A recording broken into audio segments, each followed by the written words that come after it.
Good afternoon, everybody. This will convene the June 9th Subcommittee of Ways and Means. Will all please rise and salute the flag. I pledge allegiance to the flag of the United States of America and to the republic for which it stands, one nation, under God, indivisible, with liberty and justice for all. Madam Clerk, would you call the roll, please? Roll call of the members of the Ways and Means Subcommittee. Councilor Keefe. Here. Here. Councilor Novoselsky is absent. Councilor Sereno. Here. Here. Council President Visconti. Here. Here. And Chairman Rizzo. Here. Here. Quorum is present. Thank you very much. We'd like to start the meeting off with the Director of Finance, Rich Viscay, as he promised us yesterday. He would review the American Rescue Plan Act, the ARPA funding, with respect to the city and the city's portion of that. So, Rich, whenever you're ready. Thank you, Councilor. Just briefly, I put together a slide deck on American Rescue Plan Act, as was asked, I believe, initially by Councilor Keefe and Councilor Visconti. So I think I handed it out to everybody, so I'll just go through this and feel free to stop and ask me any questions along the way. Quickly, as an overview, the American Rescue Plan Act, known as ARPA, was signed into law by President Biden on March 11, 2021. Section 603 established the Coronavirus Local Fiscal Recovery Fund, which provided funding to municipalities to respond to the COVID-19 pandemic. An entitlement community, Revere received funding directly from the U.S. Treasury, $30 million in total, of which we've received $15 million already, and we anticipate to get the second $15 million on August of 2022. These funds cover the period from March 11, 2021 to December 2024, with obligated dollars being spent by December 2026. So the city put through the mayor and the administration, we set up an approval process, which we have an online Laserfiche form that's sent to all the department heads back in November to request eligible uses of the ARPA funds, and I've provided you all with a copy of that application. First, we approve it in our auditing department with our internal auditor, our CPA, for financial compliance and eligibility. And if that's approved to that point, it goes to a 3-member panel to review the application, made up of myself, the mayor's chief of staff, and Tech Lang, the chief of planning and community development. If that application is approved by that committee, it is submitted to the mayor for final approval. The approval process is a requirement for all the proposed funded projects, and we just want to make sure that we comply with all the rules with the federal government and the U.S. Treasury. And basically, what I have in front of you is a summary of the dollars in the budget. So the first slide that is titled Approved Expenditures Commitments is responding to the COVID public health emergency. We had set up that $30 million, just like any other budget. We put $5.3 million aside for that response to the emergency, the public health emergency. So as you can see, at this point, we've budgeted $5.3 million. We have committed and expended approximately $3.9 million of those funds, with approximately $1.4 million available for that category. Now, these categories are budgeted in a manner that we thought appropriate. They're not set in stone, so if we thought we needed more money for a public health emergency, we can always move those budget numbers around. But to that $5.3 million, a few of the projects that have been approved by the committee and the mayor is the creation of a health and wellness center at 321 Charger Street. I'm sure many of you are aware of that endeavor that we're looking into. There's also the COVID outreach, testing, vaccination, and other administrative costs through the Health and Human Services Department. We have a budgeted amount of $1.5 million. We've expended $1 million to date. We have $419,000 available there. One request that was approved was the replacement of the Revere High School turf field. I guess that has expired and is becoming a bit of a danger because of the lifting and such. So We've committed $475,000 for that field. We have not expended it yet, so that is essentially encumbered for that purpose. There was a COVID vaccine incentive that the city provided all city employees to ensure that we were safe in our environments here. That $442,000 was budgeted and expended. Again, I can read through all of these. 311 call take at the help with the call volume was budgeted in here. Also, just the administration of these funds and all the report requirements is handled through my office in the auditing department. And again, $227,000 earmarked for that. We spent $102,000 to date, and that appropriation should last us a few years on all the report requirements. Any particular questions on the health emergency, or should I just power through? You can power through. I just happen to have one question. I'm just curious, with respect to the $227,000 internal auditor, the grant administrator, is that a separate position, or is that overtime, or what?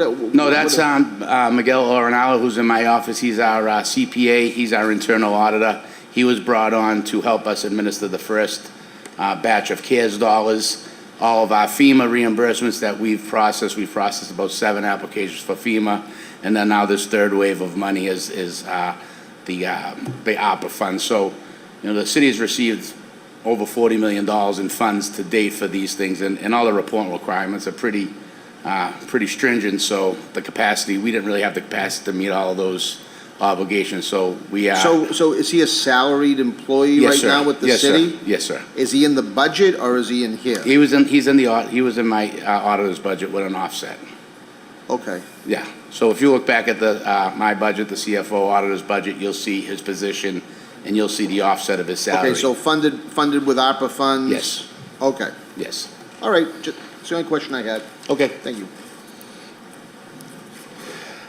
Next slide is the household assistance. Again, these categories are the categories that are allowed by the regulations of the U.S. Treasury. So $4.9 million has been budgeted for household assistance. $2.2 million is housing relief payments that the city is currently in the middle of administrating. Those owner-occupied homes are eligible for a $250 debit card if they prove residency in the city. We've expended $542,000 of that to date. We still have $1.7 million committed. Now, we're not sure if the $2.2 million is the right number. We tried our best to budget that, but the goal is to try to identify all owner-occupied properties in the city and give them some housing relief. We also run an emergency food distribution center, the Food Hub. That is a $555,000 budgeted amount, of which we spent $312,000 to date, and we've committed the other $243,000. And the last in this household assistance program is a housing stability legal assistant appropriation that is administered by Planning and Community Development.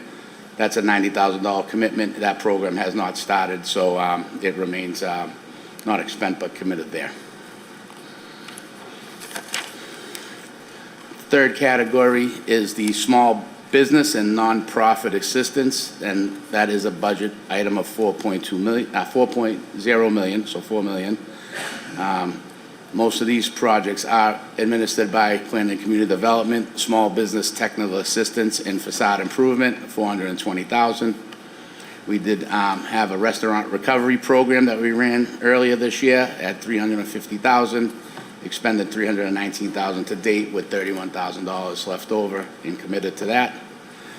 We do have an application through the Recreation Department for financial aid to youth sports nonprofits that were financially impacted by the pandemic of $150,000. That program has not kicked off in entirety yet, so that is just earmarked for that program. We did fund $48,000 to support the Chamber of Commerce and its small business recovery. That program has just begun, $48,000. That's an agreement to fund their facilities and some of their part-time help for fiscal year 2023.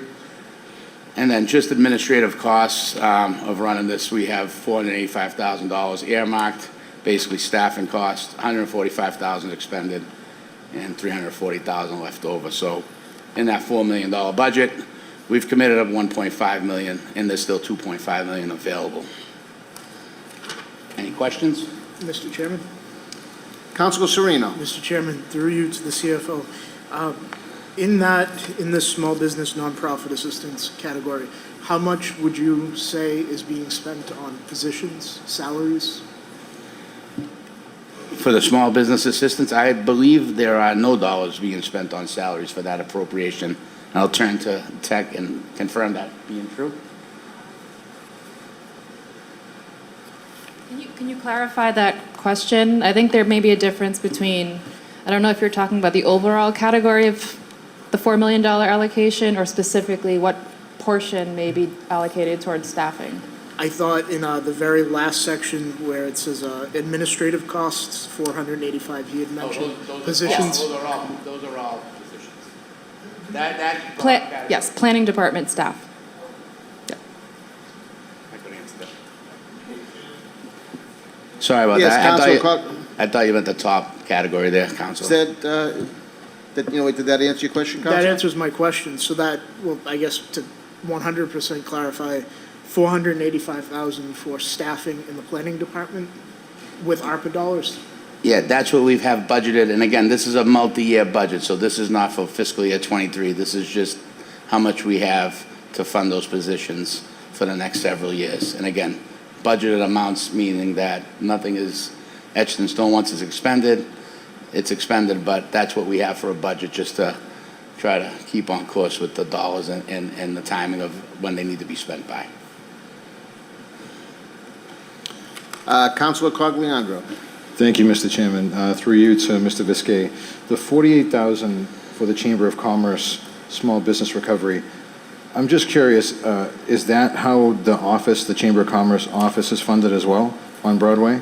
That is what allowed them to get that physical space on the street, and there's a small amount of that for some administrative costs. And all these funding agreements come with pretty strict guidelines on what has to be reported from the Chamber of Commerce to us to ensure compliance with the U.S. Treasury laws. So that's actually the first outside of the city program that we've run. So it'll be a bit of a beta site and how that's worked. So we had to come up with some reporting and some compliance reports to make sure that they administer the funds according to the law.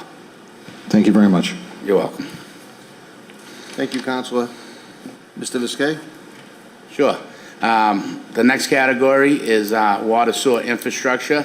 We have budgeted $7.2 million for water and sewer infrastructure. The first one listed there is to support the increase in water sewer enterprise operating costs. You've seen that as part of the submittal for the water and sewer rates. We've budgeted $3 million for that. None have been expended, and so we have $3 million left for the commitment. We have approved through our capital improvement plan citywide water main system improvements. These are dollars that we are leveraging against some bonding water and sewer projects. So we've committed $2 million to those projects. There's a Sergeant Street stormwater drainage improvement program that's being funded through water and sewer infrastructure for $500,000. And there's a Point of Pine stormwater electrical modification plan in the amount of $250,000. So water and sewer infrastructure at $7.2 million. We've committed, expended $5.8 million with $1.4 million available there. Lastly, I wouldn't say lastly, but travel and tourism, $3.4 million. Citywide travel and tourism, events and activity, we've budgeted $1.8 million for that. We have not expended anything from that. And that's a 3-year commitment to try to promote the city and gather tourists and other people to come to the city and spend their dollars. The other $200,000, it's a $2 million commitment. $200,000 is towards the departmental budget, which we'll review next week, and $200,000 committed to that. So of the $3.4 million for travel and tourism, we have a $2 million commitment with $1.4 million available for spending.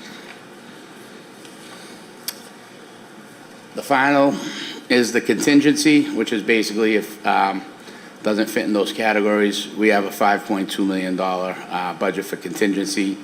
$1 million we have just recently pledged to Riverfront Public Improvements. That is going to be leveraged again against a potential grant that may become available through the Plan and Community Development. There is gate valve and hydrant replacement citywide at $750,000. There are operating expenses of the Office of Innovation and Data Management, which is basically staffing costs as well as technology costs through George Pezo's IT budget, basically wireless laptops and portable equipment for staff to effectively run the city if we enter into another pandemic. We also have just operating expenses of the Plan and Community Development Department and position language justice coordinator, which I think you heard about during yesterday's talent and culture budget hearing at $56,000. So of the contingency of $5.2 million, we've got $2.5 million committed and $2.7 available. The next slides basically give you a little summary of each of those budget items that we walked through. I'm happy to read them. You can read them yourselves, however you like to do it, but Mr. Viskey, I just like to say, because I'm going through this now, and there are many more pages here, right? So, the back pages are the more detail on the summaries I just gave you. So basically, it breaks down a little bit of each of okay, those so did you programs. just, because I'm just afraid that we're gonna run out of time if we That's why I don't, asked.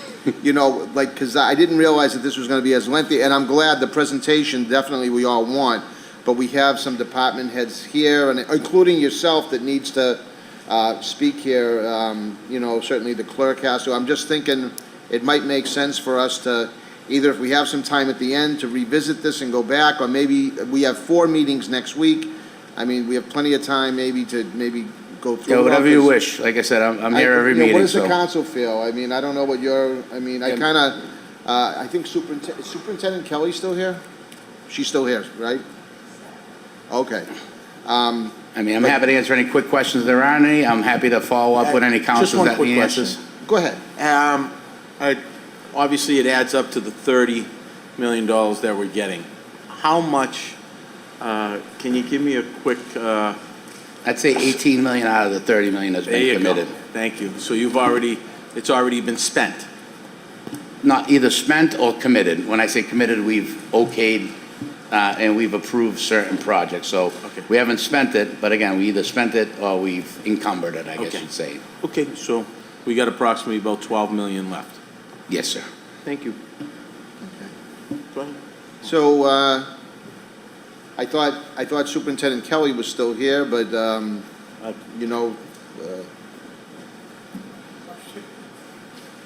go ahead, Councilor Sereno. Sorry, Mr. Chairman, I'll be brief.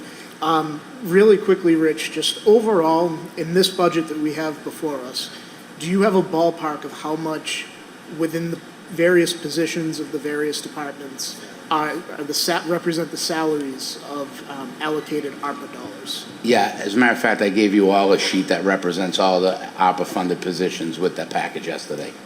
Not the projects, not the programs from capital, but just the list of employees. You do have a sheet in your package with all of them. So it's long enough for a sheet. I'll take a look for the sheet. It's on there. Thank you. It's on one piece of, it's a one page, Yeah, is that one page or double-sided? single-sided. Thank you, council. Appreciate it. No, thank you very much, Rich. All right, I appreciate it. So, why don't we do this? I don't see Superintendent Kelly, so why don't we start off with the solicitor's office? Cheryl, are you representing the solicitor, or is Paul? Oh, okay, all right. Okay. Right on cue.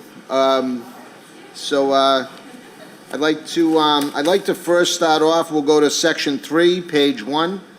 Superintendent, Dr. Diane Kelly is here, and if you wouldn't mind, just kind of reviewing your budget with us, just so we have an idea what the school department is facing this year, and,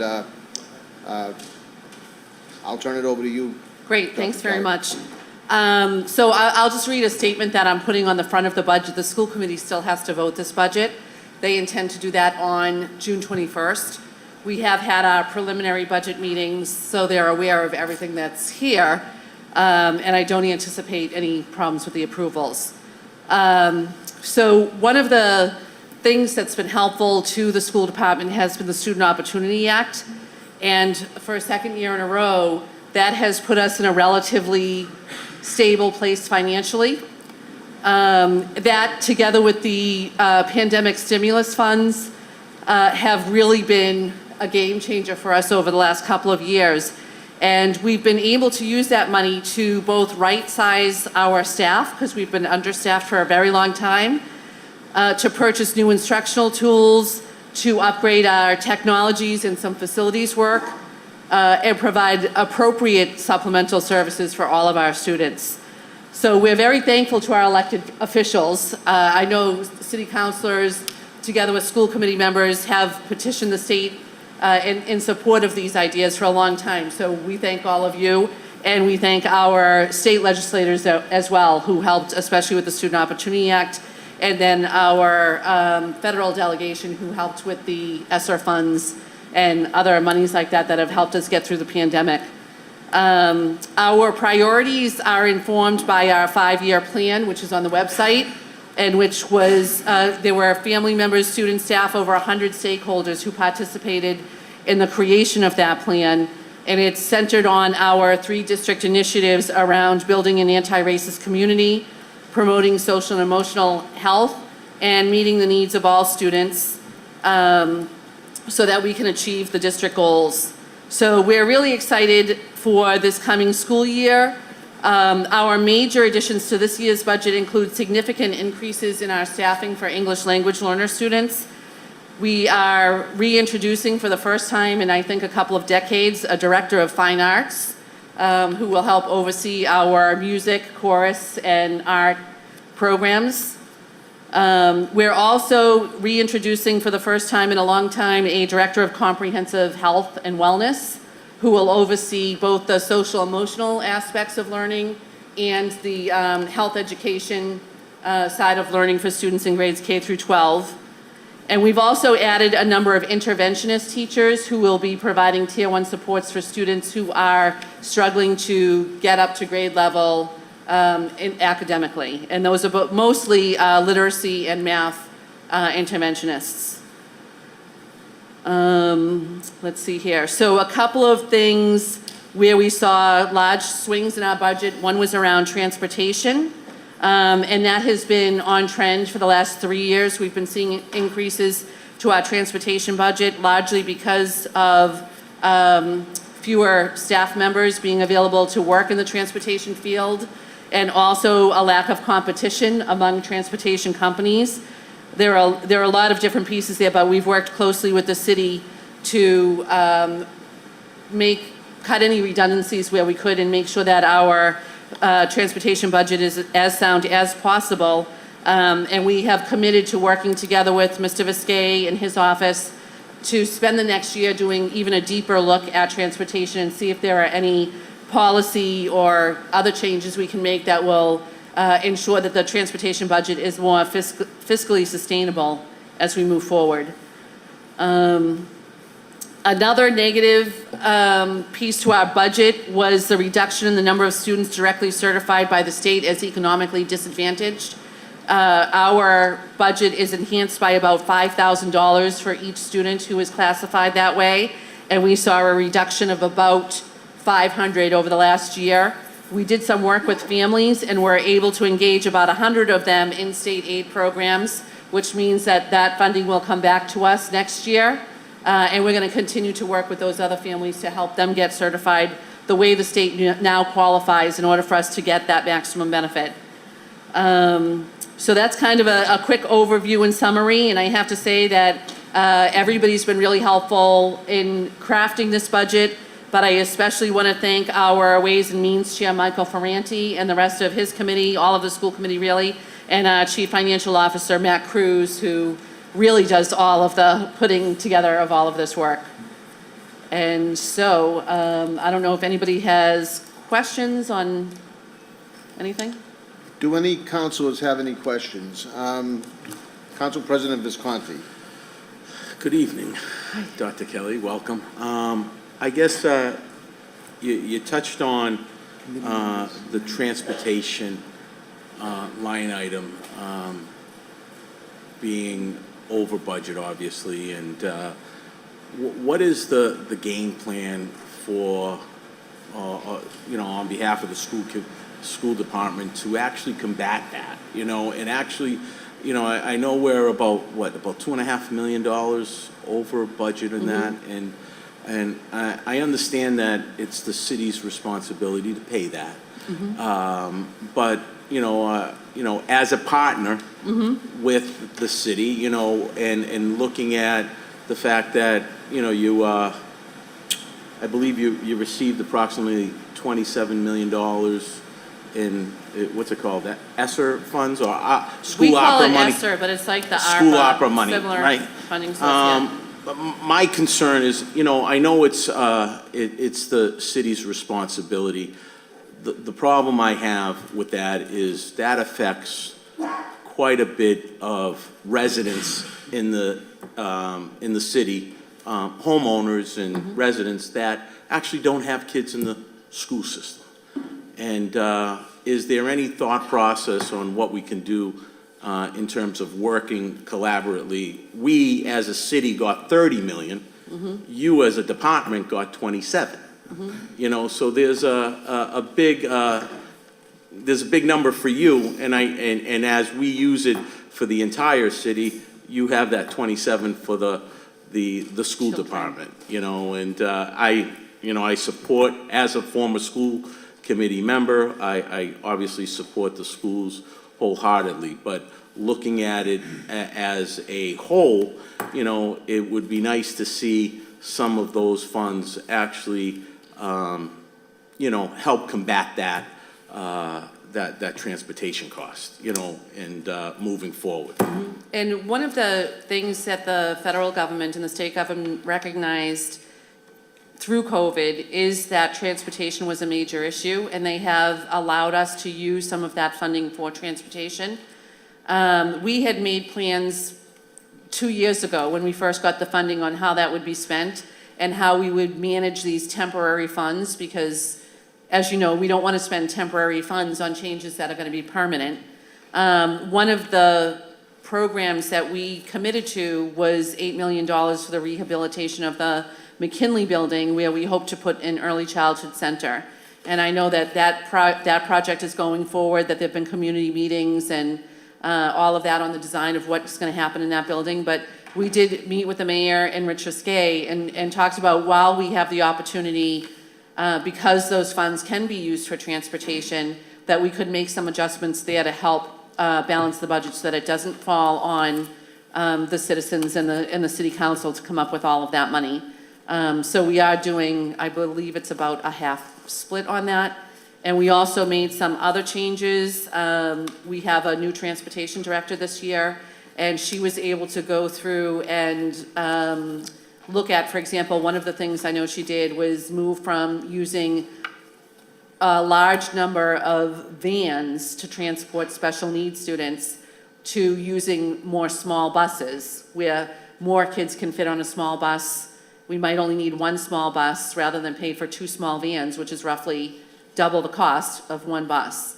You're using roughly the same gas. It's a little bit more because it's a bigger vehicle, but one driver, one monitor. And we were able to save about $500,000 doing that. So we are going through and doing all of that work. And as I mentioned before, we are committed to spending the next year working with Mr. Visquet. We're looking at hiring a consultant to really go through our transportation protocols. There are some things that the city does in order to help its children, particularly the kids who live in the remote areas of the city, which is provide transportation to some kids that we're not required to by state law. So that's something that we can take a look at. As an educator, I would never advocate for cutting back on transportation services, because we can't teach the kids if they don't come to school. And if it's hard for them to get to school, they're not going to come to school, right? So I think that we have a lot more exploring to do, and we're definitely committed to doing that work and working with Mr. Visquet to get that done. Thank you. Thank you very much. Councilor Keefe. Thank you, Mr. Chairman, and thank you, Ms. Kelly, for coming here today. Similar questions to Council President Visconti. Transportation is the jaw dropper for all of us, and that's been a conversation for the last few months. I know that you've been dealing with. So there's a couple points that I just wanted to, bring up. I know that you're somewhat talking about it. I'm sure you guys you're all discussing it internally. The 20% increase, it's not sustainable even if it goes to 10% next year and the year after. Are there ways using some of this bulk funding that you're receiving to maybe look at internalizing the entire transportation parcel piece? And as mentioned with,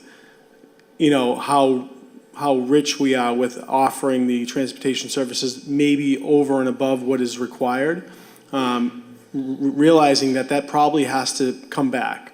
And again, certainly don't want to see kids walking from, Oak Island to, a remote school 3 miles away. And I know that there's a certain criteria that it's within a certain mileage, but we see the buses in the morning, we see the parents. It drives me wild when I watch a parent pull up in a car to wait at the bus stop to drop their kid off. It drives me wild, and I see it all the time. So they pull up in a car, they sit and wait for the bus to pull up, the kid gets out, goes into the vehicle. So I'm not sure if there's any way that we can assess how the transportation is being utilized, if it's, if we're just offering too much. Because quite frankly, you give it, they take it, right? Which it should go to the people that need it and are going to and that need to utilize it. So I would like to see if you're able to reevaluate how that service is being offered, so that 20% on $1.3 million, 1358. That's a huge number.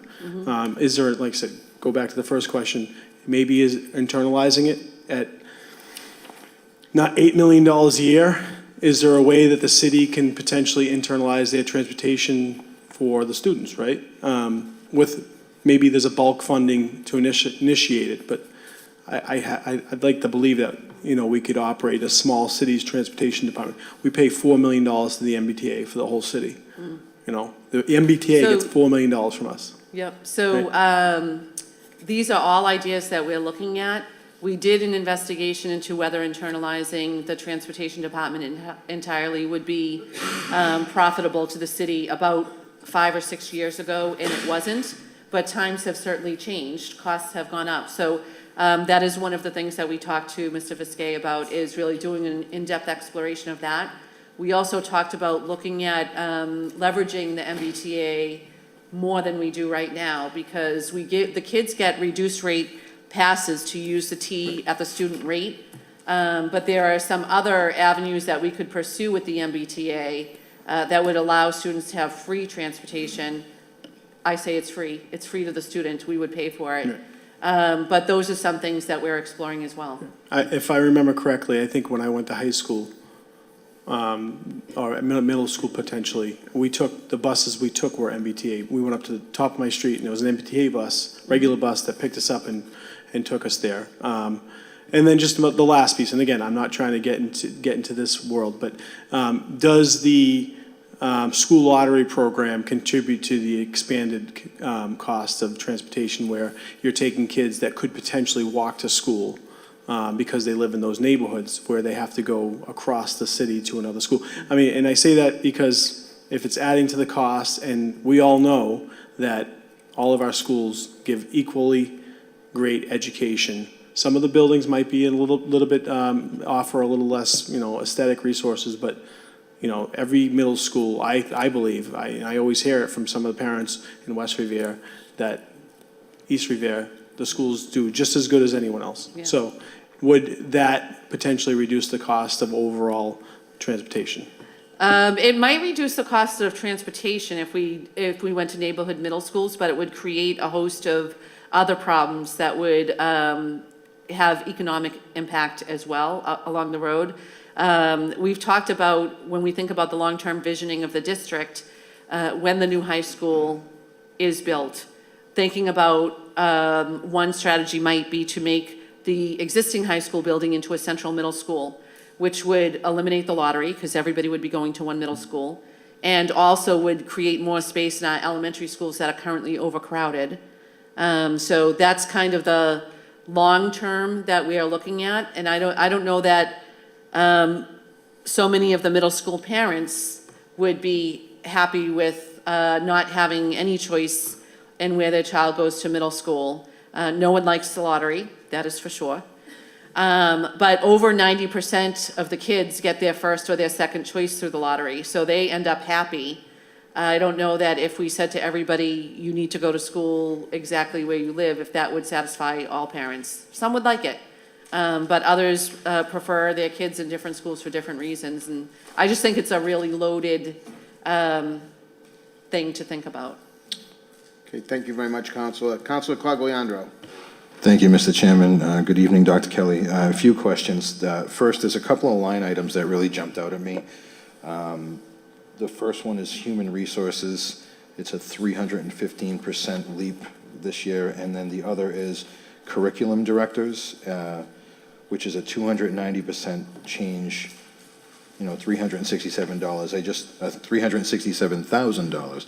Can you point me to a page? Sorry. Yep, no problem. Section 3, page 6 is the HR, and then the next page, page 7, would be for the directors. Okay. So the human resources, you can see that it went from 54,000 last year to 227 this year. We didn't have a formal human resources department until last year. And part of the funding, the way we funded that was through our ESSER 1 grant, which expired after last year. So that is 2 salaried positions and some non-salary funding. Oh, this is all the salary, sorry. 2 salary positions that came into our budget that weren't there in the previous fiscal year. And what was the other one? Directors? Curriculum directors, yes, ma'am. Is that on the same page? It's the next page. Okay. So I know what this is going to be. So the curriculum directors, and this is deceiving also because it looks like last year we spent $126,000 on curriculum directors. I can assure you that we spend far more than that on curriculum directors. We had, prior to this year, about 8 of them, but they're paid for through different grants, not necessarily in our main budget. So our 2 secondary curriculum directors for content, which is the STEM director and the humanities director, are partly paid through our Title II grant because they provide a lot of professional development to teachers. Our special education curriculum developers, curriculum directors paid through our SPED Timex grant, which is allowed funding. So there's a lot of different sources here. But the change you see in FY23 is the introduction of the Director of Fine Arts and the Director of Health and Wellness, and also an Assistant EL Director that wasn't in the budget before. So it looks like it's a huge increase, but it's really those 3 positions that when are added on to the 126, which is a very small portion of our funding for curriculum directors, looks like a giant leap. Make sense? It does, thank you. Okay. I appreciate it. Just a couple more questions. Thank you for the leeway, Mr. Chairman. I know this is a touchy subject right now, but are we going to be allotting more money for training and for security personnel in all of the schools? We do. We actually have a safety meeting planned for Friday, the June 17th, and that will be the school department in conjunction with the police department and the fire department, who we meet regularly, but we specifically meet after horrible events like the one that we saw in Texas last week, and review our safety plans and our protocols and what we have in place and make determinations about what we need. But we had, through some of our new funding, increased our safety personnel staff already, and we're working with our SROs to make sure that they are trained appropriately. And now that we're back full-time from COVID, we're re-engaging the fire department and the police department in some of our emergency training procedures that we routinely did when students were in school buildings. Thank you. And just a question, this is my last one. Will the hours be increasing for paras? And also, I have a question here, will the pay be increasing for substitutes? We increased the pay for substitutes again in December. Actually, I think it started in January after the first of the year. So that's already happened. And will the hours be increasing for paras? No, we settled a contract with them in the fall, I believe. Time escapes me. It might have been the summer or the spring. Thank you so much. Thank you very much, Counselor. Counselor Silvestri. Thank you, Mr. Chairman, and Dr. Kelly, thank you for being here tonight. You may not know, you may, but on a daily basis, to get the kids to and from school, how many buses are actually, do we use or rent or however we All of do that. So we have, for our large transportation, we have 3 of our own buses that we use. And I believe it's a total of 27 runs that we have from Haley. That's only the big buses that transport most of the kids. We also have a number of vans and small buses ourselves that we use primarily to transport special needs students. But we also have a lot of special needs students who are transported using contracted services. And sometimes, depending on what it is, like there are a couple of outside placement schools that we have kids who go to. And if we have 3 or 4 kids going to the same school, then we would hire a van to transport them all together. But every case is very unique. There are some kids whose IEP says that they can't be transported with other students because there might be some behavioral issues. That student would be put in a vehicle on their own with a para, and that would be a lot more expensive, obviously, than having 4 kids in one vehicle. And those are the kinds of things that our transportation director, along with Dave Patch and Dr. Galucci, are looking into now and seeing if there are any efficiencies that we can find in that whole program that will reduce the cost as well. And the reason I asked the question, I've been doing some research and I'm just wondering, a brand new large school bus, top of the line, 2022, goes for roughly $300,000. At $10 million, close to $10 million in a transportation budget, that's just under 34 buses. Is there a reason the city does not purchase our own buses and that kind of alleviates the cost? I mean, I know we would have costs for maintenance and fuel and drivers, but is there a reason we don't? Yeah, I think that's the main one, the one that you just said, is that's the cost of the buses. It doesn't include the cost of maintenance or upkeep. It doesn't include when a bus breaks down, it's on us to fix it. Right now, if Healy's bus breaks down, they have to find another bus and pick our kids up. That would all come to us. And also the staffing, right? So if you're gonna hire 30 drivers and pay them an insurance package because they're working full-time, that adds up very quickly to the cost as well. Thank But you. it is something that we're gonna investigate and really try to crunch those numbers carefully and see if there is room there. Thank you. Thank you, Counselor. Counselor Morbido. Thank you. Hi, Dr. Kelly. Hi, Steve. How are you? Good. On page 8, Okay. line item labeled negotiations.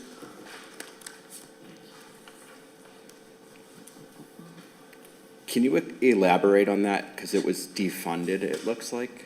Yes, so last year, we were in contract negotiations with all 5 of our bargaining units. And so we had budgeted, it says negotiations, but it's really the amount that we estimate would be needed for pay raises. And because we're not negotiating this year, all of those contracts were settled. The funding is put right into the line items where those increases are happening. So if you were to look at like salaries, for example, you would see there was a big jump there from last year to this year, and that's because the pay increases that we negotiated with the bargaining units are now under salary instead of under negotiation because we finalized the negotiations. That's logical. Thanks. Thank you very much. Dr. Kelly, first off, thank you very much for being here. We appreciate it.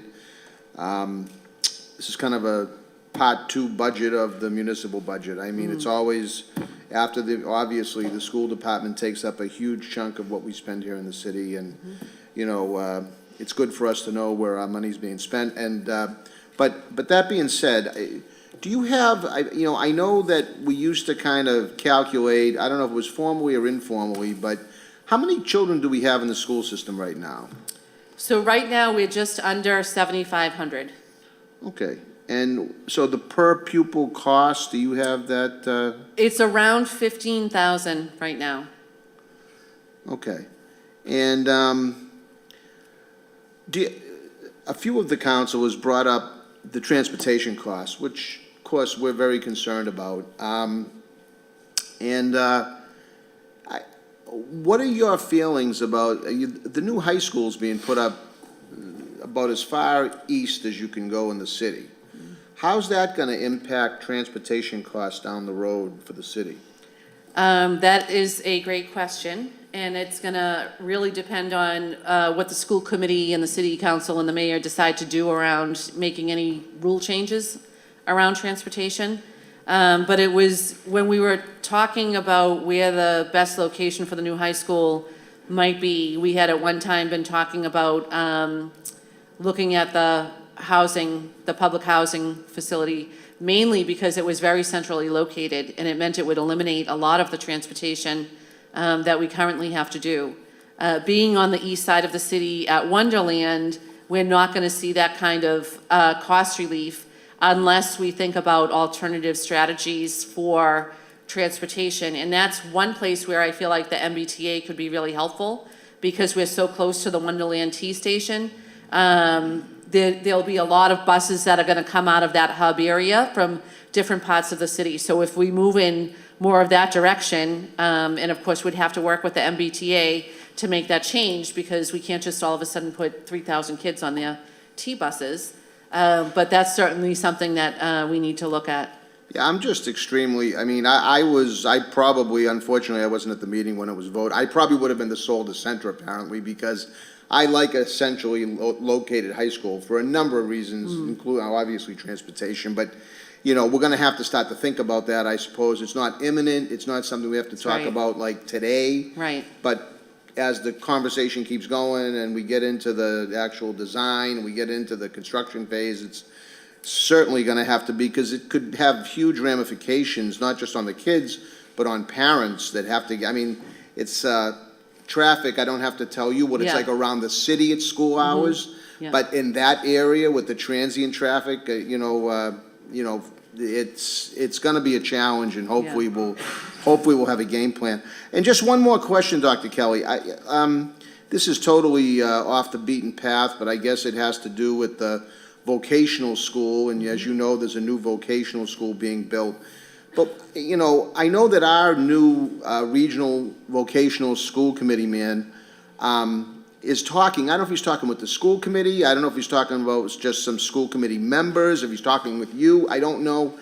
But, you know, the vocational school cannot handle the amount of kids who want that type of training, as opposed to STEM, as opposed to kids that, you know, which we have a great success rate moving kids on to four-year colleges, and but for the children that don't want to go that route, is there any discussion at all within the school department about providing vocational training, whether it's in the new high school or something along those lines? Yes and no. So we have been talking to the school committee member from the vocational school. I know one of the things he wants to do is engage more students in like after hours learning at the Voc. And so we're working with them on that. A good thing about them getting a new school building is that they are increasing their enrollment. So there will be more students who are able to attend the Northeast Vocational Technical School in Wakefield that we're a part of. So our enrollment will be able to go up, which is good for the kids of Revere. But with the new building, we're looking at pathway programs. And a few of the ones that we're really interested in, and this came from the city planning around where the economy is going and what are the right kinds of fields that our students should engage in, so that they can be sure that they're upwardly mobile financially when they do whatever they want to do after high school. And some of those are like biomedical. One of them is robotics and programming. One of them is actually hospitality, and we've been talking to Counselor Keefe a lot about that, because that is obviously his area of expertise. And so one of the things that we're really trying to be committed to in the new high school is having those pathways where students can have more opportunity while they're in high school to do dual enrollment, get some college credits, but also get more internship and job experience prior to their graduation, so that they can make decisions about what they want to do with the rest of their life. Sure. So, yeah. Okay, yeah, because I know I mean, this was many years ago, 6, 7, 8 years ago. I think we were talking, or there was some sort of dialogue with the Ben Franklin Institute about them potentially getting involved with Revere Public Schools, and that sounds like that really never got off the ground. But it's good that there is at least some conversation going on about this for those kids who really don't want to, move on. So with that. Can I add one more thing to that? Of course. So I just want to mention, I think that you all know that Seacoast High School submitted an innovation plan to the state, and that was approved by the school committee, the staff, and the state. So they're going to be known as City Lab next year. And they're partnering with a group called Digital Ready.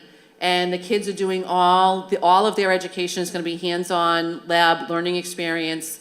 They're doing programming in downtown Boston on the UMass Amherst campus that used to be Mount Ida College.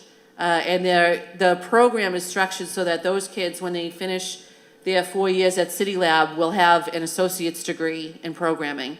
So like that's another way, those are other things that we're doing to ensure that kids, and for the kids who go to City Lab, those are the kids who typically don't thrive well in a giant high school, a giant traditional high school like Revere High School. But we're finding pathways, and if any of you had an opportunity to listen to the student who spoke at graduation from City Lab, she's got 9 credits already and has done an amazing job. And we're really excited about that program. We're hoping that's going to become a model for how all of our kids learn in the city ultimately. Excellent. Okay, one more question, and then we're going to have to move along because we're already an hour into it. Councilor Silvestri. Thank you for the leeway, Mr. Chairman. And Dr. Kelly, this kind of piggybacks off of the chairman's question on tech.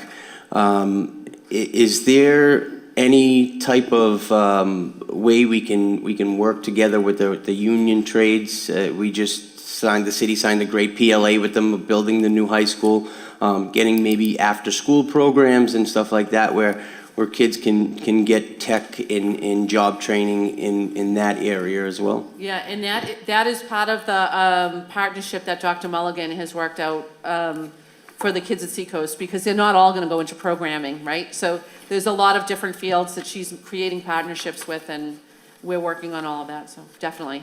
Thank you. Thank you very much, Councilor. Dr. Kelly, we appreciate you taking the time out.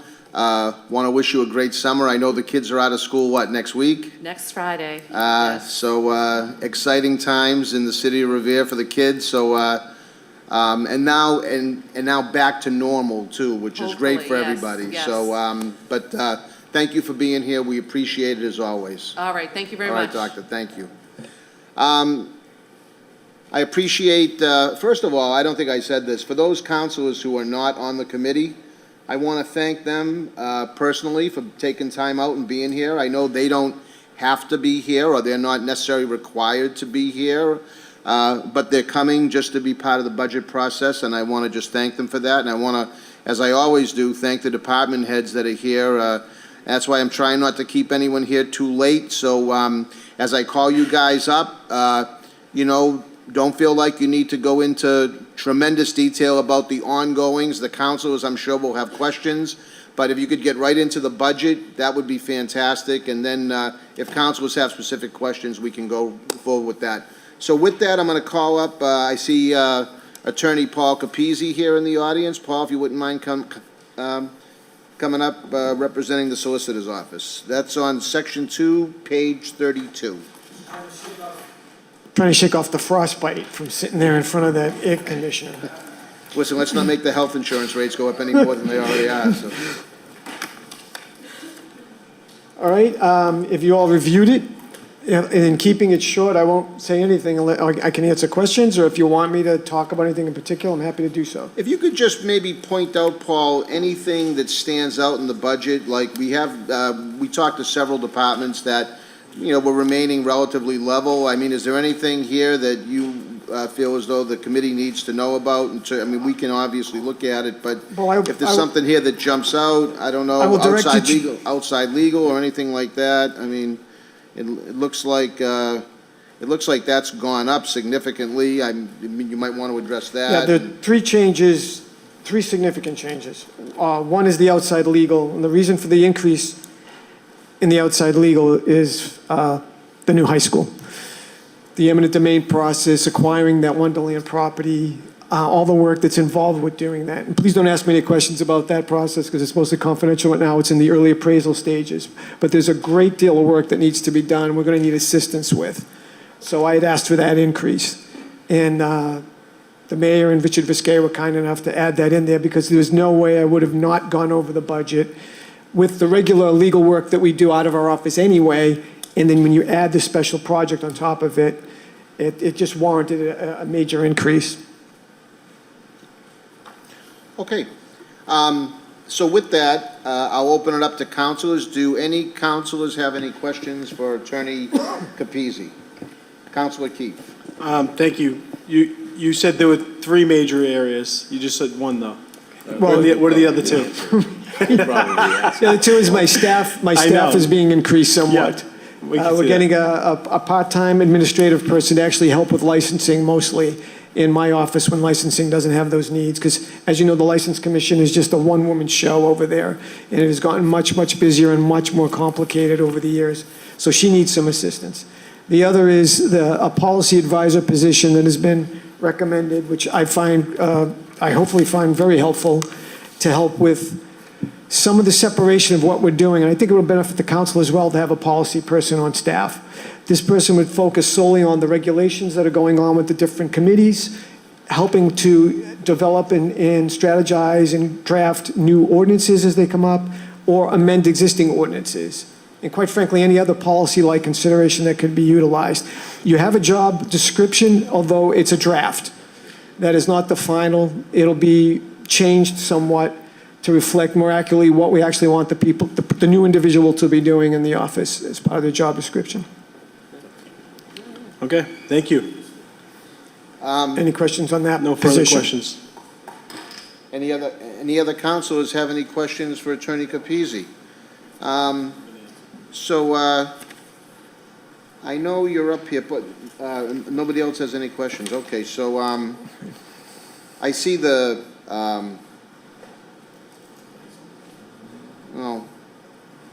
License Commission, That hasn't changed. There's really no Hasn't changes there at changed. all. They just have a supply budget in the pay for the commission members. There's really nothing else in there. okay, If so I we can- wrote, If I can ask one question with all the commission, I'm sure you're the spokesperson for all those commissions at this time, right? Depends on the question. Okay. Well, I think it's right up your alley. I think there is a pay increase for the commissions I think they have increased I bet, to my knowledge, I think they've doubled, okay? And that being said, isn't it, don't we need, I know that stipend, I think, don't we need an ordinance change in order to grant those stipend increases since they're regulated by the ordinance? Is that?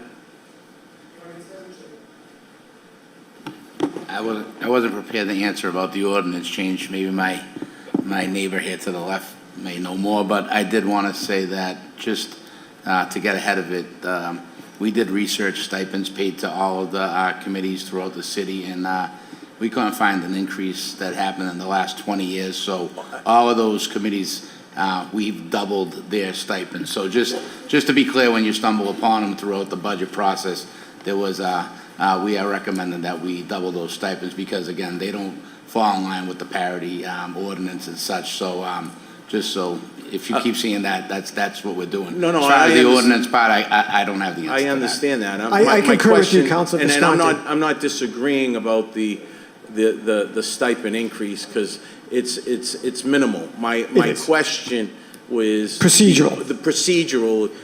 Procedurally, we should make that change in the ordinance as well because I believe in the ordinance it stipulates that amount. So That's correct. I don't disagree with that. This is one of those areas at this time of the year where it gets a little convoluted because you would vote to adopt the ordinance, which would have the increase, as well as appropriate or not appropriate the money for the increase at the same time. So we go into the budget area first to see if it's accepted, and then it would make sense then to codify that in the new ordinance. I agree with that. That's correct. Okay, so we're going to see those changes come in an ordinance change eventually, I take it. Sure. Okay. Thank you. Any other councilors have any questions for Paul Capizzi? Paul, thank you very much for being here. You know, you've always run a pretty lean department. For all the legal work that comes in and out of this building, it's hard to believe that you guys pump it out. Now, granted, you do have a budget for outside legal, but I know all the work that goes in to the day-to-day activities in here. You know, somebody blows out a tire and they got they hit a pothole and it winds up in your office. You know, everything winds up. No, I in your appreciate that office, so. recognition. I will also add that Cheryl McCormick, the lawyer in the 40U program, will now be under the auspices of the solicitor's office. We want to streamline all the legal services that we provide. And I don't know if anyone had any questions about that either, but Yeah, and that it's a common 40U sense. program, I remember that started many years ago, and I believe that's been a real success for the city, and I think helped the city in a lot of ways, without having to go to Chelsea District Court all the time. Yeah, We're that's able true. to- That's absolutely true. So, you know, I think that, and obviously Cheryl's been with us for a long time and does a tremendous job, so. I want to thank you for that. I don't know if any other councilors have any questions for you, Paul, but if not, I appreciate your patience in being here, and. No problem whatsoever. Okay, and that's it. Any other councilors? Thank you very much, Paul. Appreciate it. Thank you, all of you. Okay. Next, he took care of the License Commission. Paul Fahey, the Election Commission.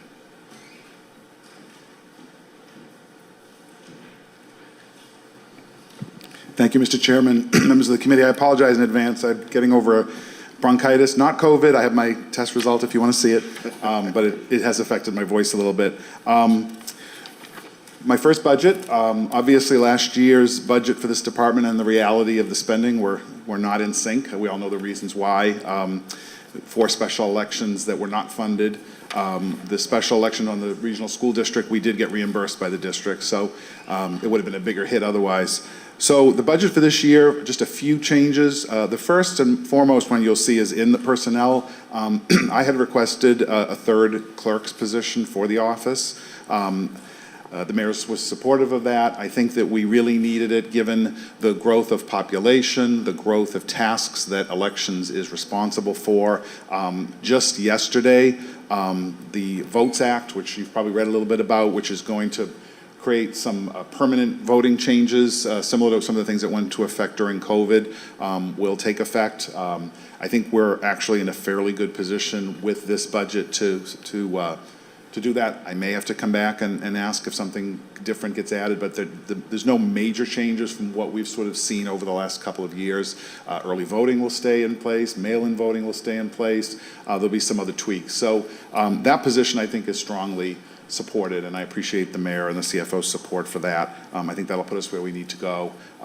In consideration of that, if you look at the non-personnel budget, in the personnel budget just reflects union salaries for the positions in the office. I did reduce the poll worker salary account. I felt I could do that because we had always paid poll workers to do some of the additional work around the election. We have a great group of poll workers here. We would bring them in to help when the census, with voter registration and so forth. We'll still do that when we need to, but having a full-time trained person in that position who also has some skin in the game, not just come in and help when they can. We've had great people do that, but I think it's going to be great to have a permanent person. So if you look at poll worker salaries, it was reduced by $12,000. The only other major change is we lost a lot of our storage space with the construction that's going on there.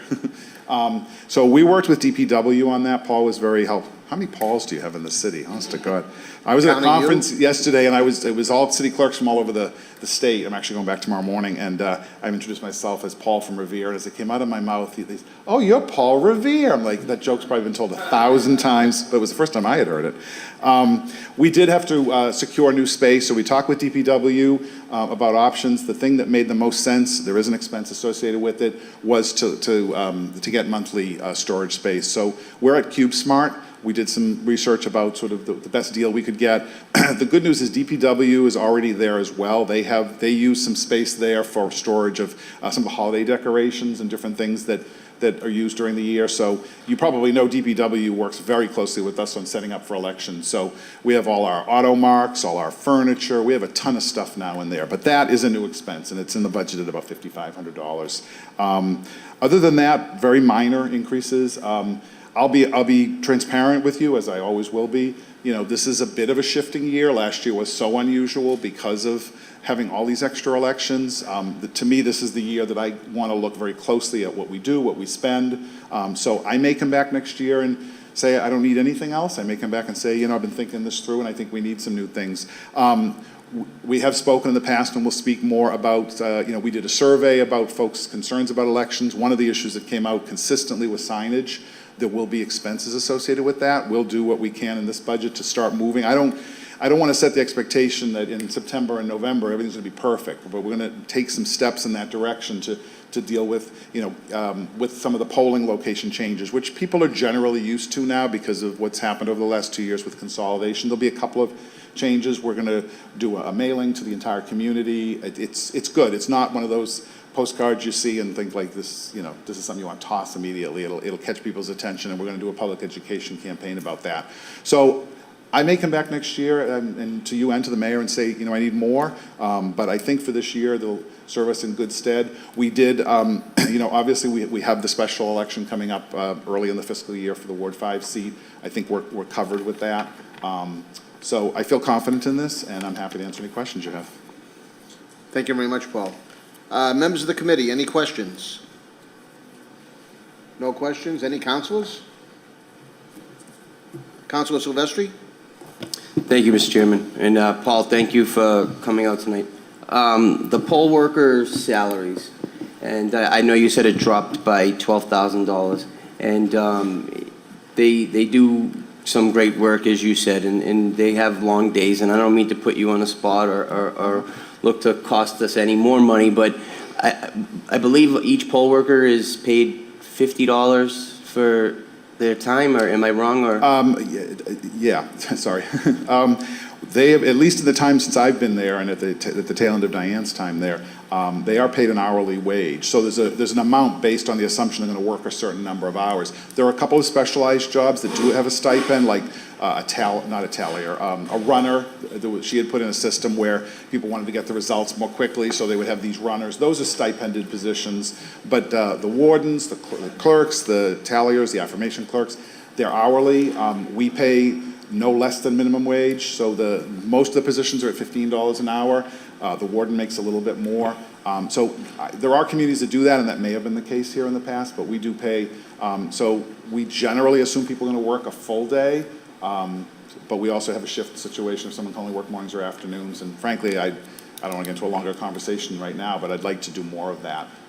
There's a lot of really good ideas out there about creating shifts that are more flexible for people, maybe bringing in a younger group of people at the end of the day to do some of that work who haven't been working since 6:30 or 7 o'clock. I know how tired I get, and I'm only 60, so I mean, I can't even imagine how tired some of these folks are at the end of the day. So this is one of the things I want to work on over the next year is trying to be creative about that. But to your question, they are paid at least hourly minimum wage. thank you. Thank you. Well, Paul, I'll tell you, it says a lot, your first budget, and you come in with a reduction in a particular line item. So that tells me that you're actually, you know, looking at your budget very carefully, and which I think is all that the taxpayers of this community care about, is that, you know, people that are responsible for the budget are actually looking out for them, because once we approve this budget, as we do every year, that's going to determine what the taxpayers are going to pay. I mean, this, you know, what we do up here has significance, and you know, to come in your first year and actually, you know, it tells me that you've actually looked at this, and even though it's a moderate, it's a you know, not such a huge decrease, but it tells me that you're actually looking out where your dollars are being spent in the department, and that says a lot. I'm sure there's some election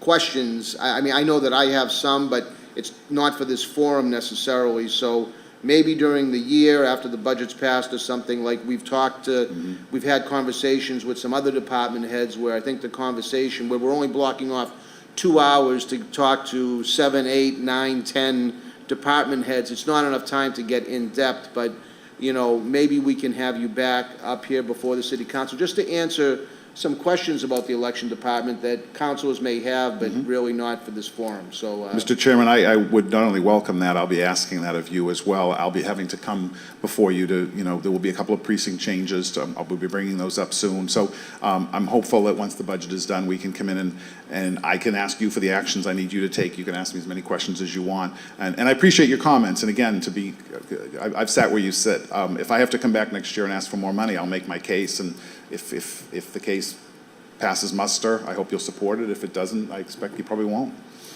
Thank you. Thank you very much, Paul. Appreciate it. Much appreciated. Okay, moving on.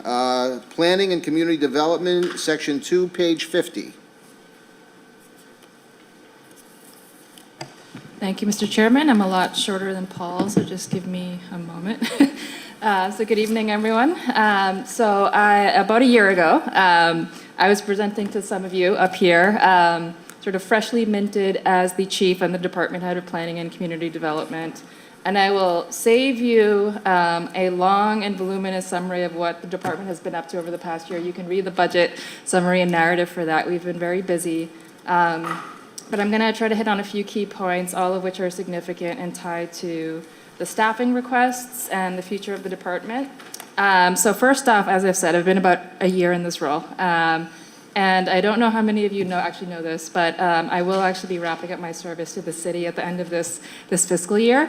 It has been a very active and dynamic year in the department. As you know, about a year ago, in sort of looking at the trajectory of the department in a growing city and sort of really looking at the development opportunities that were remaining and really looking at the core work of supporting neighborhoods, small businesses, and residents, we kind of shifted the name of the department to Planning and Community Development. It had been strategic planning, economic development, among a lot of other things, but in getting back to basics, there was really a focus on economic recovery for our households, for our small businesses, really looking at core infrastructure in our neighborhoods, public facilities, access to jobs, and things like that. And so a lot of what you see in terms of the accomplishments of the department really reflect our focus on delivering those core programs and services and investments at the neighborhood level. There has also been a huge focus within the department around financial management, sort of reestablishing core systems. As you know, there was a lot of transition in that department over the past couple of years with very senior staff who had moved on or retired. And so we had to sort of relearn, sort of to flex a lot of new muscle around things. So a lot of what you see in the non-personnel requests, which are new, reflects a real focus on becoming more efficient around our systems, looking at technology, looking at data, looking at software, and making sure that the modernness of our department's tools reflect what's really happening in the planning and community development space as it relates to mapping data and other things. Likewise, we are hopefully a growing department. There's not a lot of space up there. It seems sometimes that files take up more space than humans. So really shifting gears and looking at ways that we reallocate space has been important. The two key things that I think are most important within the personnel requests have to do with the request for a new full-time housing planner and a new full-time associate planner, which is more or less equivalent with a junior city planner. Both of those reflect a really important investment, I believe, that are well-founded, that speak to the need for sort of broader sustainability in the department, as well as a major and growing focus on the portfolio of housing programs and services. So, as you all know, last year, many of you voted to adopt and approve an affordable housing trust fund. So as we look at programs like first-time homebuyer programs, down payment assistance through that, home rehab programs, it's really critical that we have a staff member on board who can shepherd and develop those programs, and likewise handle the financial management, monitoring, and grant and resource development that usually is required for those things. I will probably leave it there for now in terms of the budget request, but if you have specific questions, I am happy to answer them. Any councilors have any questions? I'll just make a comment. All right. Council you wanna President go first? Visconti. Thank you, Mr. Chairman. Tech, I want to just say, I heard the news right away when the news broke, and I'm actually very sorry to see you leave. You've done a great job in that department, and there's a big void there with you gone. So I agree with the numbers here in terms of these two positions. I think they're very important, and I think an associate city planner is, I think, needed. I mean, and we have a city planner who's been in the city for about, I think it's 44 years, and you know, we don't want to see him go without preparing. And I'm not kicking him out the door anytime soon by any stretch of the imagination. But, you know, preparing for that is necessary. So, and like you said, with the Housing Affordable Act that we did pass, I think something, a position in, you know, for that entire program is needed. So my comments was just to say that I'm sorry to see you go. I wish you the best in your future, and I'm sure it's quite bright. Thank you very much. I appreciate it. Any other councilors have any questions? So I'm learning about this kind of for the first time myself, to be quite honest with you. Is there a replacement in mind? Do they have somebody that they've already selected, or? The short answer to that question is no. The posting for my position is being reviewed and finalized. It's with HR and the mayor's office. So there is a transition plan in place. I'm working with Mr. Visquet in the mayor's office and the rest of the finance and solicitors team to really think through that structure. But I have a really incredible team up there. They are really fantastic project managers in their respective domains. So fortunately, there is a ton of institutional memory. And I will be very active in supporting the search for a new chief. But the posting, and I can't really speak for the mayor's office for when that will be released, but should be available pretty soon. Okay. Well, we thank you. We thank you for your service, and you know, we appreciate the good work that you've done, and wish you nothing but the best going forward. Thank you very much. Thank you. If there's no other questions, thank you again for being here. We appreciate your hard work. Thank you.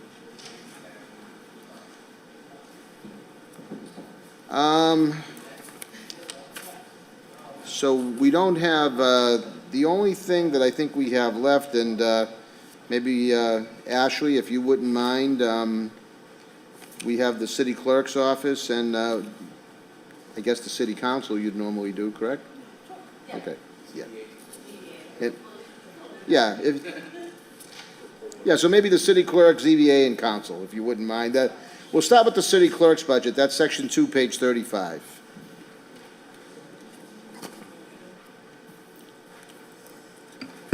Good evening, Chairman, members of the Ways and Means Subcommittee.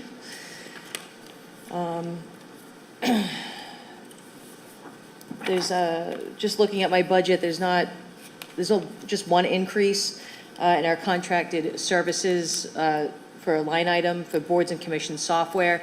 This is sorely needed with the growing city and the growing number of appointments to various boards and commissions. This will streamline the boards and commissions process between the mayor's office, the city clerk's office, the city council, and human resources. Additionally, there's just a small salary increase based on contractual increases with the union. The Zoning Board of Appeals, I noticed in the budget that was given to me by Rich Visquet, it looks like those board members have also had their stipends doubled as well. And then additionally, I did notice included in the budget was a part-time salaries line item for $25,000. I'm unsure of what that is. Can you explain? Sure could. Basically, due to the volume and the growth of the city, we're finding that just simply having board members run these type of operations have become a little bit unsustainable. So we are proposing that we have some part-time money in there to help assist with both the ZBA and the Conservation Commission. And again, nothing's really been finalized as far as how that goes, but we just find that relying on board members without any kind of administrative help is becoming a problem. So we're trying to address that with some part-time help in both of those departments. And the city council budget has remained level as well. Okay, Ashley, thank you very much for the triple presentation. Do any councilors have any questions for the clerk? Councilor Keefe? Is it good to be on that side of the microphone? It's different. Welcome. Well, again, I know Fire that, away. I know we've all taken an opportunity to speak, but, this is another great opportunity to show that your leadership in your role, and you always do a great job. You're a seasoned veteran and pro, and you come to the table with very little fluff and bring it, and we're happy. I think everyone's very, very sad. I think everyone here, we owe so much to you and what you do for all of us. You're a dictionary and an encyclopedia with the rules and regulations of the city on everybody. So, fantastic work as usual. Thank you. Thank you, Councilor Keefe.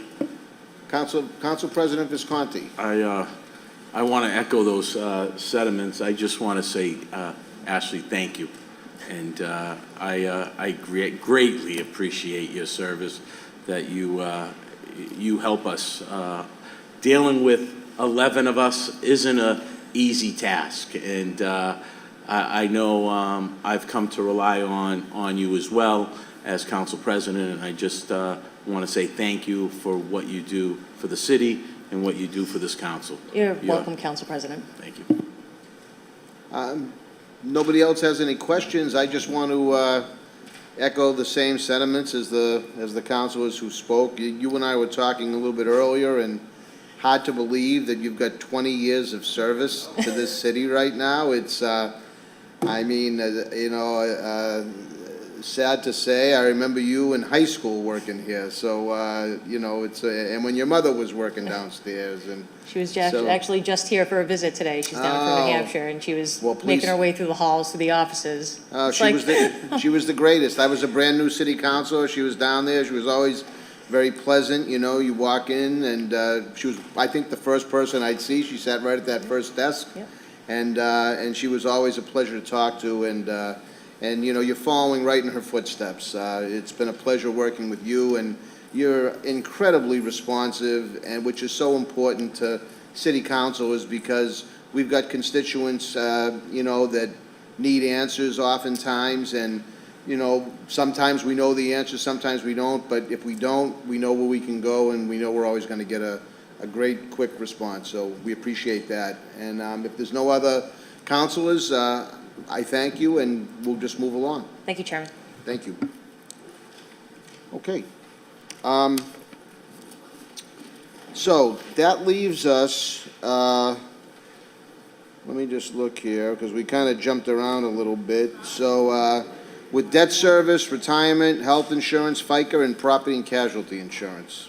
You up for that, Mr. Viscay? Sure.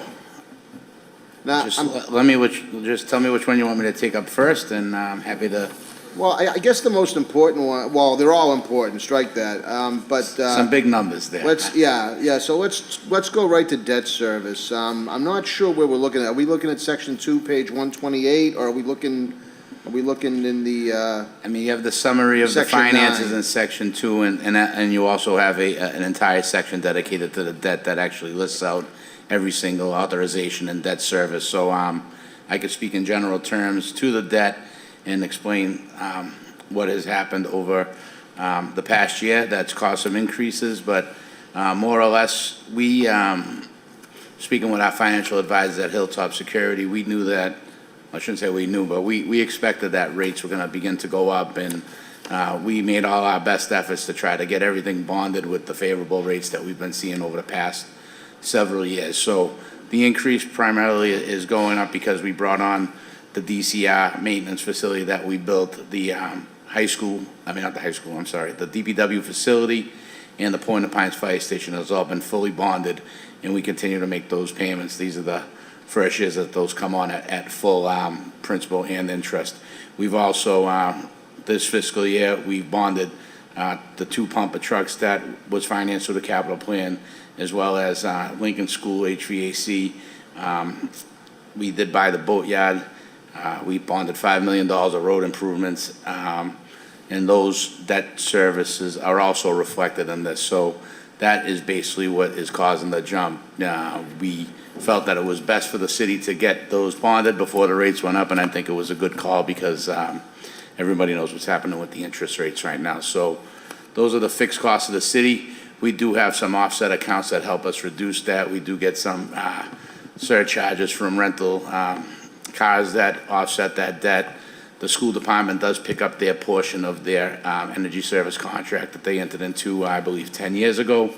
We were actually able to refinance that debt at its 10-year point and reduce those costs, all of which would benefited the schools, but nonetheless, we were able to reduce both the principal and interest costs on that debt when we refinanced it.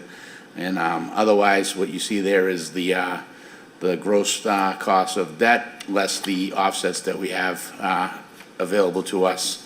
And what's budgeted is the net of those costs that we will need. Those are fixed costs. I think Mass General Law says that even if we don't budget them, we're required to pay them by law. So any cuts there would have to be funded and then raised on the recap, just like snow and ice budget. So not a lot we can do with it other than keep our eyes open on any refinancing opportunities we may have. Those typically come halfway through the bonds' respective terms. However, we have great financial advisors at formerly First Southwest, now called Hilltop Securities, that help guide us through any bonding process we have. So there's also water and sewer debt. I could speak to that. I think we have a budget that we're going to go over water and sewer rates and such, so I can defer those conversations to that meeting. But I'm happy to try to answer any questions on the general fund debt. Okay, thank you very much, Rich. Just for the council's edification, you can, if you want some detailed information about our debt, you can turn to Section 6 if you haven't already, or in Section 2, page 128. So if there's any questions for Rich pertaining to the debt, any councilors, any members of the committee first interested in or have any questions? Rich, while you're here, I'm just the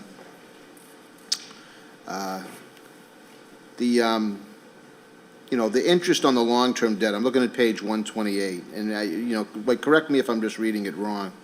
The FY 2022 budgeted $3,336,562.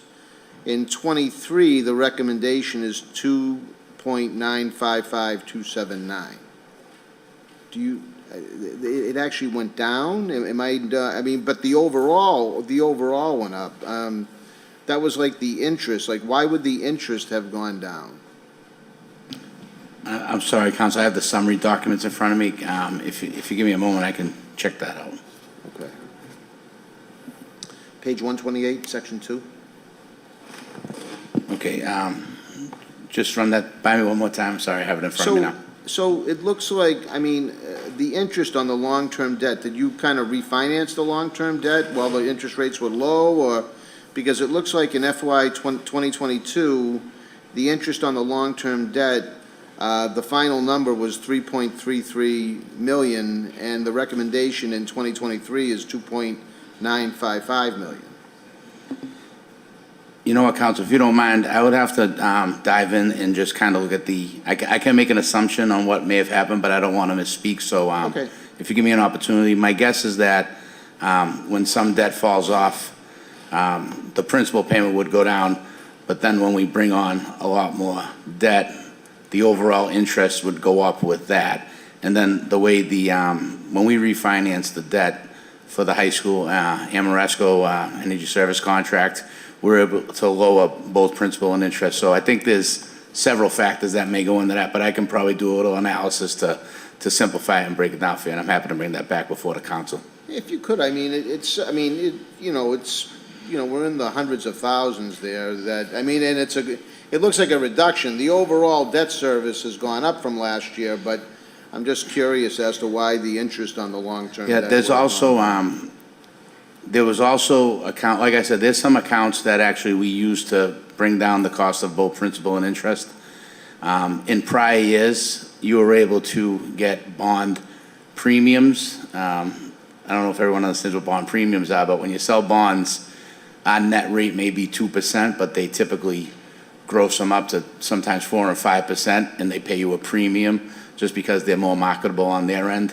Those premiums used to be able to be put into a special revenue account that was able to offset the debt service. The Mass General Law has changed. Any of those bond premiums, now they net right off your debt service. So we're not able to cycle those in the way we used to, and I think that's also a contributing factor. But again, I think there's several things that I'll do a little analysis and Okay, that's get fine, back Rich. to I you. mean, Yeah. it's not, if it went up 400,000, I'd probably, I'd be more intense over it, but like, it's a reduction. I just don't understand why. No, I it's mean, a- interest rates have been creeping up, so I don't know if there would have been a situation where early last year, you might have refinanced some debt or something like that. Like I said, we did refinance some debt. There's been changes in Mass General laws. I think there's been changes in the amounts that are available to offset debt services. You will see there's like a small $7,000 offset, which is basically the remaining balance in one of those accounts. So as opposed to leaving 7,000, I just said, let's put the remaining dollars against this debt service and we'll close that fund out. But like I said, I think it's a multi-part answer, but it's a great question and I'll get back to you. Okay, Rich, that's fine. If there's no other questions about our debt service, Thank you. Rich, can we move on to retirement? It looks like page 132 would be, I don't know, Rich, that Yeah. I think is where we're at, correct? No, I have that summary here in front of me.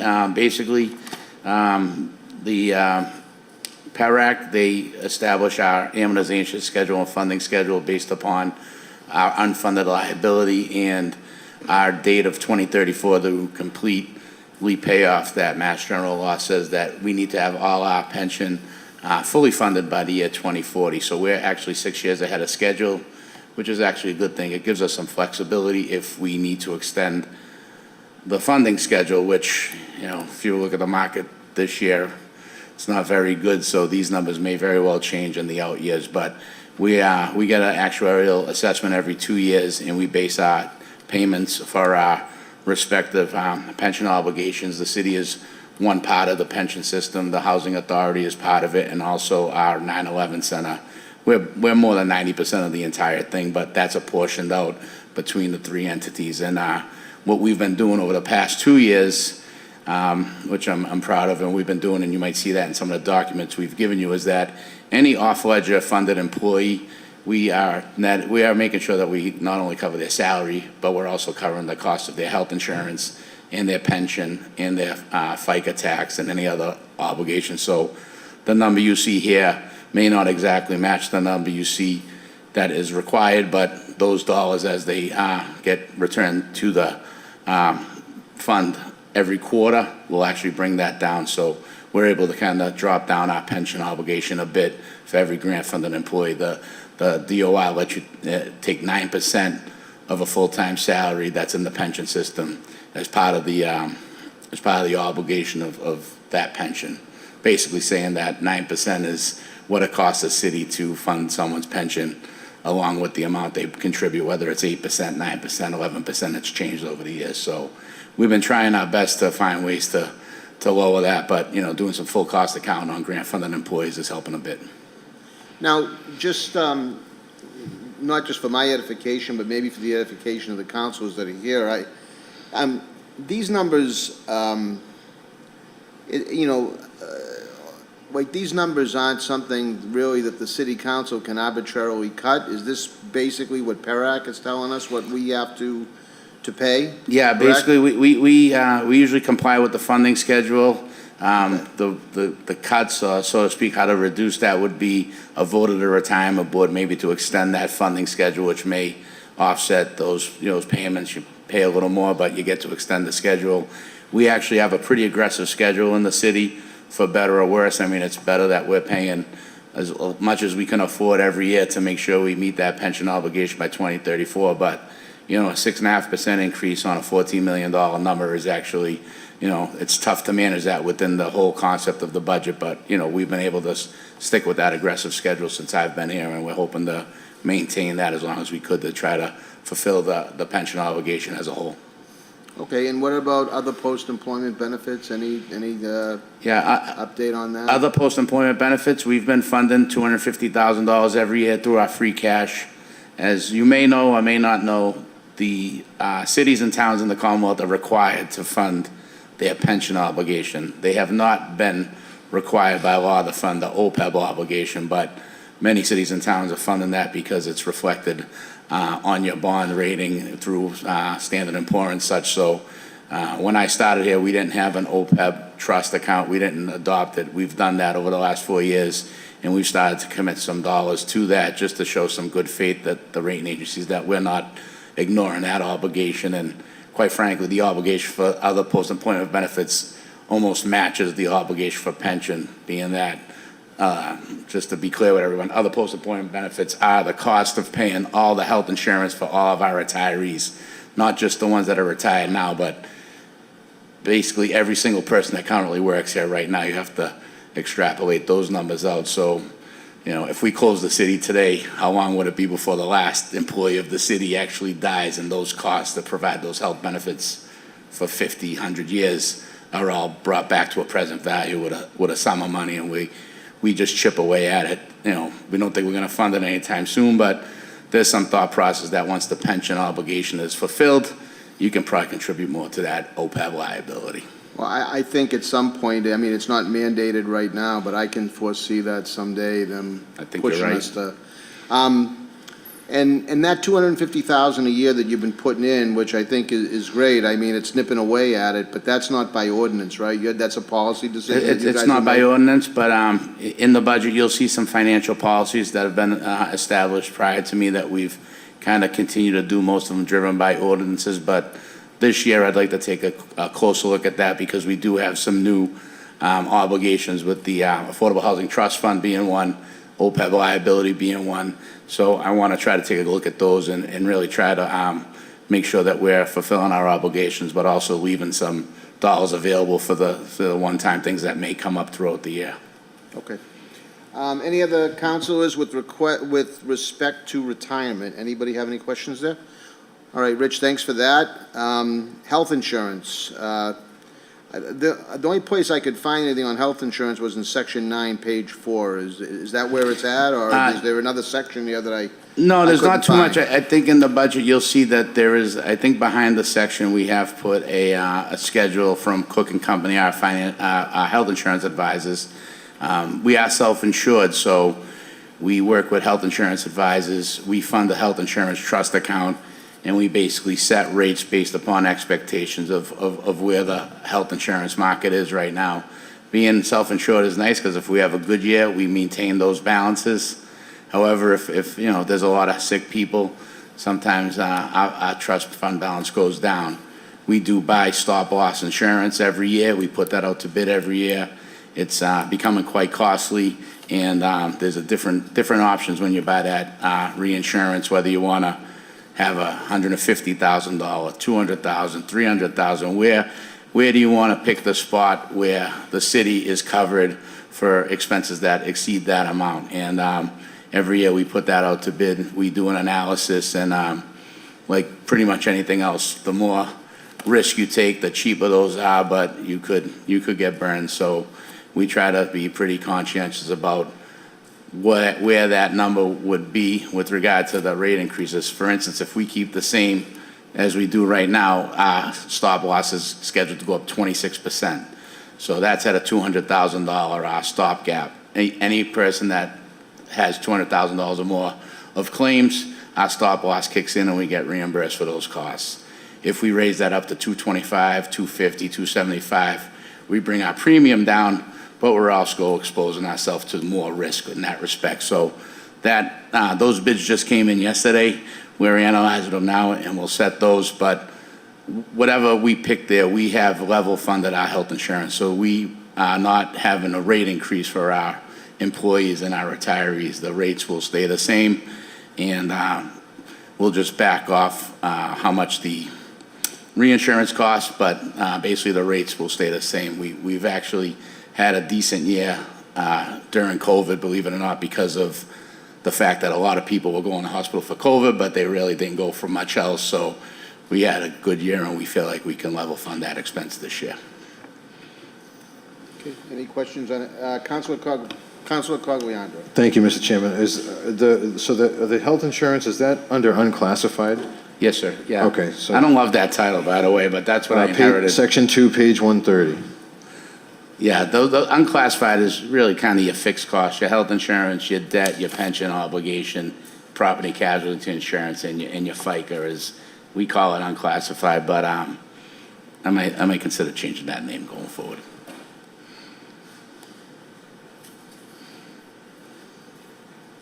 Okay, any other councilors? Okay, we can move on, I guess, to FICA. Yeah, FICA is basically everybody who works in the city is required to have 1.45% of their pay withheld and sent to the federal government for Medicare. City has to match those dollars. So we kind of just map out what we spent in previous years, and we figure how much the cost of employee salaries is going up, and we just kind of mirror that so that we can cover those matching FICA costs. So it's almost not much we can do about it. We just hope that we don't exceed that dollar with too many employees being added to the payroll. Keep an eye on the schools. Just Not kidding. too much to talk about FICA. I mean, there's not much, that it is what it is. Yes, true. And lastly, property and casualty insurance. Yeah, property and casualty insurance, we went out to bid last year. We got some favorable rates. According to our, we do hire someone to help us mitigate some of our property and casualty insurance and guide us on what we should be covering.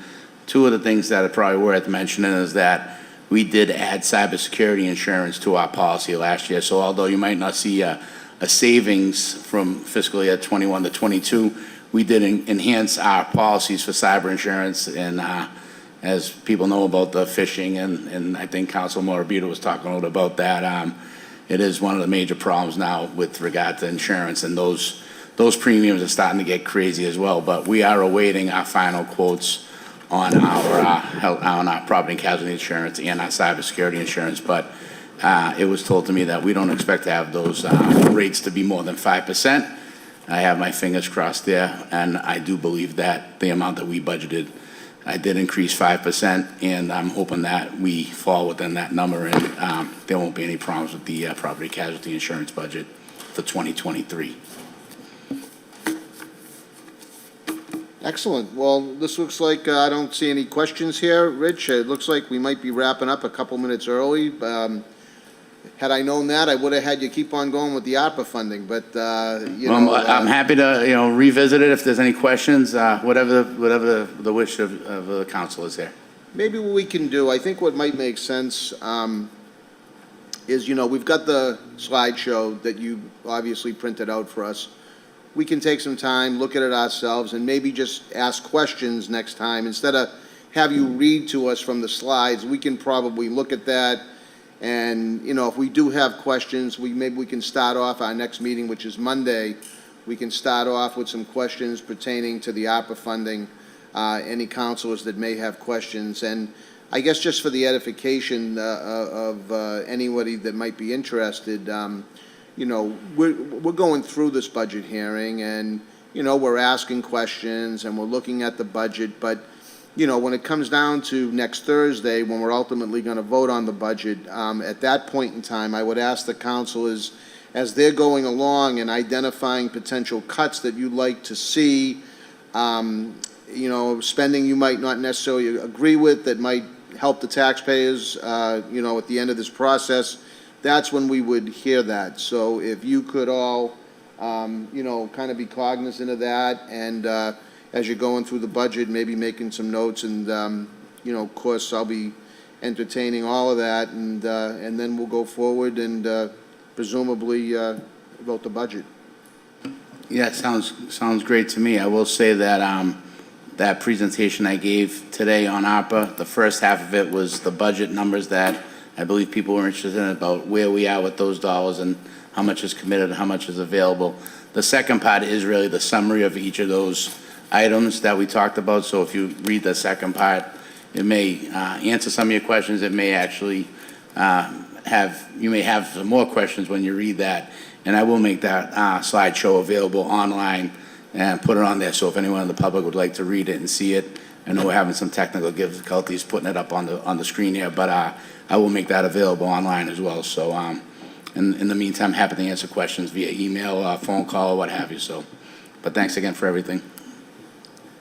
Well, councilors, again, my thanks to the committee members, Council President Visconti, obviously, for jumping onto the committee. We had an absent, we had a hole in the committee. Appreciate you being here. Councilors that are not on the committee for taking their time out and being here, and obviously to you, Mr. Viscay, for walking us through this budget process, and obviously to our esteemed city clerk, Ashley Melnick, for being here. So I appreciate it. If there's no other business, no other questions, we'll adjourn for tonight, and we'll reconvene Monday at 5 p.m.